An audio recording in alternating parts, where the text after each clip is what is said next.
can we start this question by Adrian Robertson? Who's better, TCU or Ohio State? I want to address that. Good question, Adrian. I think So let's do this. So how about you give your answer of who you think is better, and then also give your answer of who do you think would win if they went head to head? Because I think those may be different answers, maybe. But I'm uh, interested in that. right, all right, okay. Well, my answer is actually the same. I think from a talent standpoint, I still think Ohio State is the better team. I just think if you just break, especially if you go from a recruiting standpoint to the players on campus, Ohio State is the more talented football team. Keyword talented. On the field, I'll have to pull the statistics, but I'll be willing to bet that Ohio State probably has the better statistics, probably both offensively and defensively. So I actually go with Ohio State on a head-to-head matchup. I know what Michigan did to Ohio State was delightful. It was embarrassing for them, but I don't misconstrue this. Like I didn't want Ohio State in because I didn't believe they deserved to be in. But are they probably the true? Are they the fourth best team in the country? No, they probably are the third best team in the country. They probably are. You could debate if Bama could go back and forth with them, maybe, but Alabama will losing 2 games. You really kind of lose that argument after a while. So Ohio State probably is the third best team in the country, right? And I will put them over TCU. So yeah, I think neutral field. Yeah, I'll pick the Buckeyes over TCU. And guess what? It's not outside the realm. Crazy things happen. That could be a national title game. It could. I mean, technically, as we speak. I don't think so, but that's how I see it. I'm actually flip flopped. I'm actually the Oh, opposite of dog. that because to me, so the way I took it is who is the better football team. And to me, that's about more than just stars. That's about more than just, talent on the roster. It's about how do we play together, and especially defensively. Like, Ohio State fans can tell me all they want how much better this defense is than that one that got 50 something dropped on them by Alabama in 2020. I don't think it's that much better, to be quite frank. I don't think their corners are better. I don't think their safeties are better. I think they are better up front, but they can tell me that all day, but when you can't get stops when you need them, that's something that I like. What are we doing? And I see a quarterback in CJ Stroud who is as talented as they come, but is also for whatever reason either coached to or just refuses to ever run the ball when time is running out on that play clock in his head.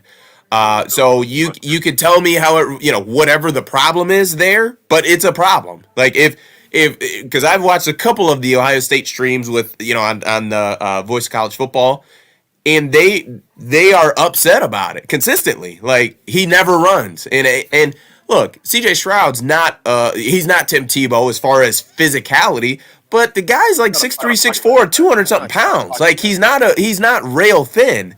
He's not big, but he's not rail thin to where you can't run for 5 yards, slide, and you don't get hit, and we're all good. We're running another play. So I just don't. And honestly, for as well as Ryan Day has done in his tenure as the Ohio State head coach, obviously I know the last 2 years he's lost to Michigan, but he has been in a national championship. He's made the playoff every year except last year, I think. I mean, he's Third base, baby. sure, whatever. But nonetheless, like he's been there. But what I also have questions and issues about is his pass happiness. And a lot of offensive coordinators and play callers do it where they have a quarterback who is high level, can play the position at a really high level at times, that they just fall in love with. Just, you know what, let's just keep on flinging it. Forget about I got Travion Henderson, and obviously I know he's hurt, been hurt recently, but just overall, I know I got Travion Henderson. Shoot, even the backup's backup in that Maryland game. This kid has had no meaningful snaps in the season, and reels off for what, 150, 200 yards, something like. I mean, had an First amazing round. game, and he gets, if I'm not mistaken, zero touches against Michigan. But just in general, it seems to be clear you have a lot of talent in your running back room, and we don't seem to ever feature that talent. So there are some things that I have concerns about, and I think TCU has done a terrific job of really playing, almost playing up to, you know what I mean, like they're past their talent level. You know what I mean? Whereas I look at Ohio State, and I mean, you could make an argument they played below their talent level.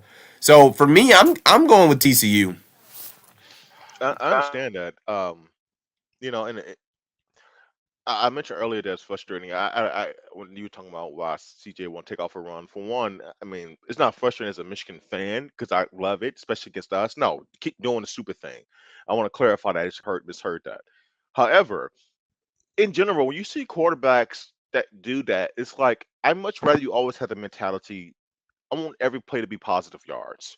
So once you go through your progressions, you don't see anything. Just take off. I don't care if it's 3 or 4 yards and you slide. I always want you moving forward. If you don't see anything, one, two, three, all right, bam, go. Most of the time, Des is always going to be there. It's almost always going to be there. Hell, even if you have a guy who's spying you, it's rare that a guy who's going to spy you is going to get you before you get a couple yards, right? The Well, spy. think about this. Think about this real quick. I want to interrupt you real Go quick, ahead. right? So a linebacker's depth in general is anywhere between like 4 to 5 yards, Yeah. right? At the snap of the ball. And then on a pass play, he's going to drop anywhere between another 5 to 10 yards. Now, I know the quarterback drops back a bit too, right? But Right. I mean, the linebacker in general is going to be bare minimum 10 yards away from the line of scrimmage before, you know what I mean? Like, before, like, he's got to get to 10 yards before you get to seven. Like, it just, yes, that drives me nuts. But sorry, continue. No, it's just like it's a very simple concept. It's like, and then also he has to make the tackle too. I mean, it's very tough. I mean, look, we've seen Aaron Rodgers, who is, not incredibly fast, but for years, especially in his prime, he was famous for like, okay, bam, bam, bam. All right, I'm taking off. And I'm going to get, 5 to 6, yards if when I decide to either slide or get out of bounds. I mean, then if you're the line the and I'm saying this, mind you, 'cause I want JJ to do that as well, right? I want JJ to make his progressions and hey, not there, let's go. Right? Take off. You're fast, you're athletic. Let's get some positive yards and get down, protect yourself. Because here's the thing, Des. If you do that enough times, eventually that linebacker's going to have it back in their mind, and then maybe they don't drop back as far. They don't get as far back in their drop, right? Then that opens up. Opens up that dig route or that route over the middle to your tight end or receiver because that linebacker doesn't have as much depth that you kind of get throw it right over their head. You know what I'm saying? So it's all relevant. It's all relevant. So that hopefully that is the next step in JJ's development is not being too indecisive. Because I will say I think one trend for Michigan quarterbacks under Jim Harbaugh, and for years there's me and you would talk about this, and this goes back to the Pep Hamilton days when he had this, had was running the offense, and we were talking about how maybe why some of the Michigan quarterbacks are struggling is because the offense is just too complicated, too complex, right? And they're thinking too much. And that's probably because Harbaugh, puts a lot of stress on you to take care of the football, right? So you can't just be as free as you probably want to be. And I just think it's imperative for for JJ to continue to ascend to wherever he's going to ascend to, that he kind of finds that well balanced, play free, right? Trust what you see, trust what you see, and live with it, and live with it.